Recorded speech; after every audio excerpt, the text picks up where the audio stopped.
Hello and welcome to another jungle video, and in this one, rather than being a straight up guide or tutorial, I want to talk about the state of AP junglers and the impact that the recent Runic Echoes buff had on their performance in solo queue. Now my problem with AP junglers is as follows: they're just so rare, and the most notable thing is if you look at any general win rate list, you will not see a lot of AP junglers who build full AP. Now I'm not talking about Nunu and Amumu. Yes, you can build them full AP, but should you? Probably not. They have really strong tank win rates, and that's because, they're actually tanks. So we will have a good look at AP junglers, including suggested runes and so on, if you would like to try them following this. Have you ever felt like you were doing immense damage, that you had found the next OP build, only to realize that your autos are like throwing wet tissue paper at the wall, and then you have to flee like the coward you are? Prevent this disaster by heading to u.gg, searching a champion, and not only having access to the builds and rune page, but also having access to detailed breakdowns of rune combinations that you can use to find the best win rate rune set to suit your playstyle. All of this alongside the detailed item breakdown page so that you can choose your own path to success. For all of your champions built in runes in 30 seconds or less, head to u.gg.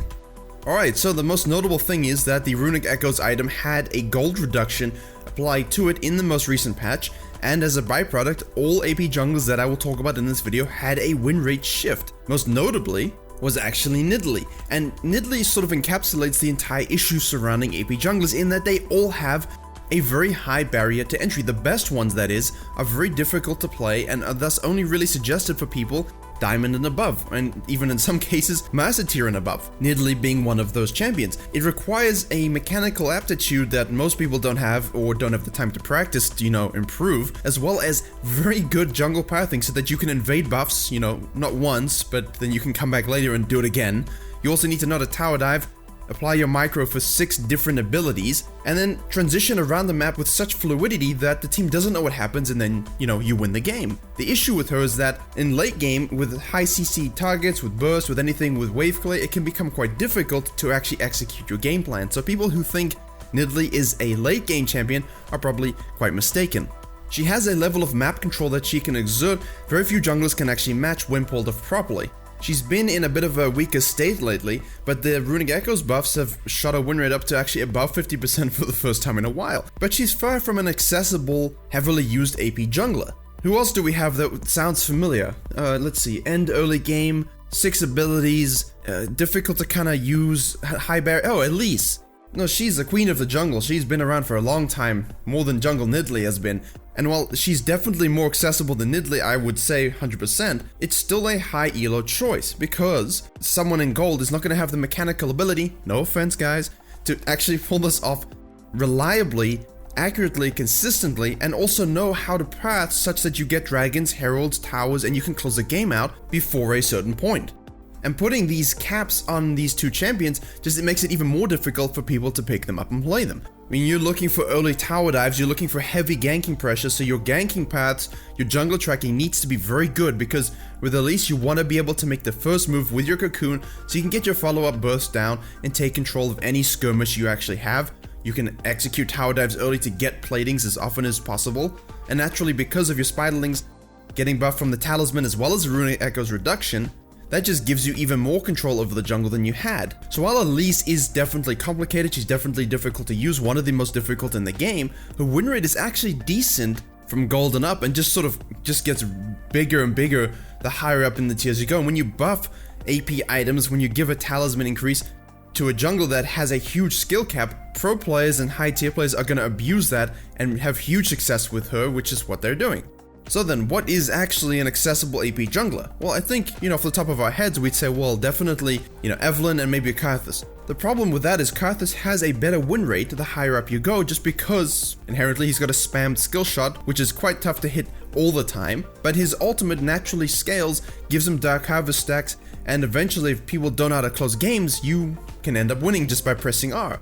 But good Karthuses know that you aren't just AFK farmer press R, you don't actually need your ultimate to go and destroy an enemy jungler.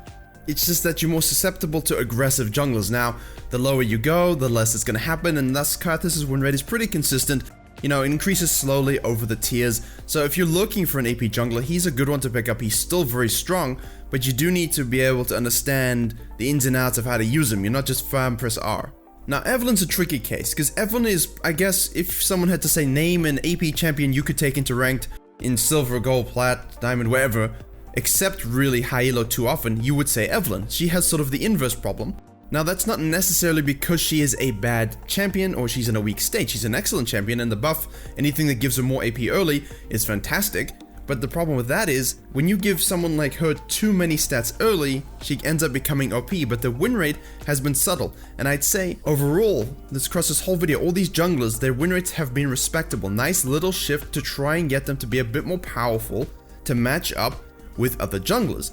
Now, in Evelyn's case, she's an assassin. Her frustration and the fact that she's always viable is just because of her camouflage and how most people don't know how to ward against it. The burst she has, the fact that even if she has a weaker early game, eventually if she gets 1 or 2 kills after 6, it can get the ball rolling very quickly. Karthus has his own problems in that he probably shouldn't exist. I don't like that kind of jungle playstyle that shouldn't be rewarded, but Evelyn's case, you do have to kind of work for it, and there are junglers that can actively shut her down, and there is things called control wards. Try by them, they do tend to help you quite a bit. But neither of them accomplishes this whole sort of easy barrier to entry AP jungle champion. It's not really recommended for lower MMRs to play Evelyn because you don't have any objective solo control. The best thing for lower MMRs is playing junglers that can take towers, dragons, heralds, have pressure early, rotate fast, and Evelyn can do those things, but you kinda need 6 for it to happen. So while she's strong in low MMR, her effectiveness does increase a little bit higher you go. However, there's a cap in that you can't really play her too much in the higher elos, and especially Master Plus, because given her weak early game, Elise's, Nidalee's, and Rengars are just gonna invade and destroy you. Now that leads us to say, well, you know, what mage junglers are there actually there that sort of compete with the top tiers for everyone? And that's where having an AP juggernaut kind of Mordekaiser jungler, so if his rework enables that, that would be fantastic. And no, I didn't forget about Thalia. I wanted to speak about her specifically because she, I suppose, satisfies the typical have 3 or 4 abilities like a normal champion, be a mage, and be very strong in the jungle. The problem with Thalia is that she's difficult to use. Again, mechanical proficiency needs to be high in order to maximize your effectiveness on her.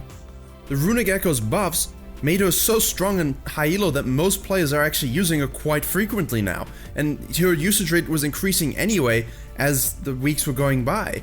It increases substantially from what it is in gold upwards. However, she is one of those, like Karthus, like Evelyn, that does scale.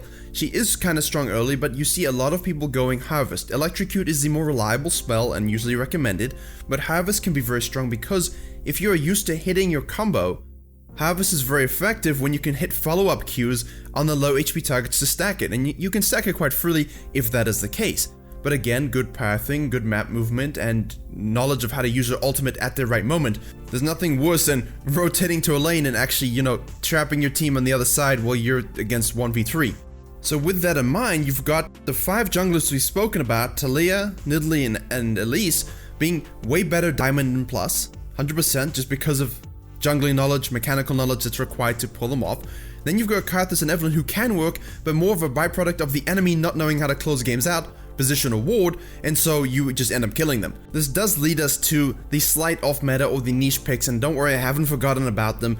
I know there's AP Shyvana, I know there's Fiddlesticks, I know you have Echo and Silas, and I know you also have Gragas, but he seems to be having his own kind of problems. All of their win rates increased from the Runic Echoes buffs, but they're not considered top tier junglers by any stretch of the imagination. Echo's win rate went up quite nicely, but it's worth noting his play rate is so low, you can't really figure out where that factors into the general meta landscape. And with these off metas in mind, you know I like to play Zyra jungle, just to sort of have a champion I love to play and be an AP jungler that isn't one of those core 5, but it objectively isn't very good. You're much weaker than most and your skills lie in range, you know, if someone gets in your face, you're gonna have a very rough time, and if a Rengar knows you're a Zyra jungle and he knows what to do, you're not gonna have a fun game. And then you've got people like Forest Within using Brand jungle every now and then, and so you've got these niche mage picks that kind of work situationally, but they're not really widespread top tier AP jungle mage picks. The 2 classical best versions being Thalia and Karthus, with Karthus being the most accessible. And so this brings me to my point. When AP Shyvana is a viable build in higher elos, you look at a win rate, you say Platinum Plus, AP Shyvana is the best win rate, and it went up because of Runic Echoes buffs. And then you look at Silver, what's her best win rate recommended build? Blood Razor. Not even the full AP version. Obviously, it's like when we build Warrior on Warwick. It's recommended for good Warwicks who understand his limitations in and out, how to position and things like this. And naturally, Cinderhulk is better in lower MMRs where this isn't the case. And I guess the crux and the point of why I made this video is that the whole goal of reducing the cost of Runic Echoes to bring forward AP junglers was really nice. It was good to see, and it has given win rate boosts to most of them. The problem is it's going to end up making things like Thalia and Elise way too strong. It's going to make Karthus stronger as well. He doesn't really need it, while not solving the problem of AP jungler diversity within the game itself, which is why when Echo Jungle was so great, I spammed that. He's still one of my highest mastery point champions, even though I haven't played him in 2 years really. When he was in the jungle, it was so fun. Everyone loved Echo being in the jungle. Yes, he had problems in terms of his OP-ness and his kit and things like that, but nowadays, you can play him in the jungle, his win rate is decent, it's just not as... it doesn't have a place like it used to, it isn't as strong as it used to be. And with a lot of these off-meta AP junglers, you lack reliability in the early phases until a certain point in the game. Yes, you can usually end up dishing out huge amounts of damage, hard carrying games, but you're giving up something in place of it. If I want heavy pressure AP jungle early, your only choices are Elise, maybe Thalia and Nidalee. And that doesn't feel so great for the player base at large, so I don't know what the solution is exactly. I'm just bringing to point the fact that we have an AP jungler problem, and it would be nice to see a Nidalee, Elise, or Thalia kind of champion that doesn't require top tier mechanics just to be somewhat successful, you know, for the average player. And if I didn't go into detail about some of those other off-meta junglers, it's just because they don't really have an active place in the meta. They're not objectively strong champions. They're not going to be the things that gain you huge win streaks. If you have fun with them, have fun with them. But I'm not going to suggest Zyra jungle to some guy trying to get gold. You're going to suggest an AD champion, a fighter that can take objectives. And most importantly, I just wanted to bring light to the fact that the Runic Echoes buffs did help all of these champions, gave them a nice little buff, which always feels good if you like that kind of playstyle. Thank you very much for watching. I know this is very different, sort of a Virkayu rants video, but we're going to try and increase production, and so we need different kinds of videos to keep things fresh. Please do like, share, and comment if you enjoyed it. Consider subscribing for more League of Legends and jungle guides coming very soon, and as always, I will see you all in the next tutorial.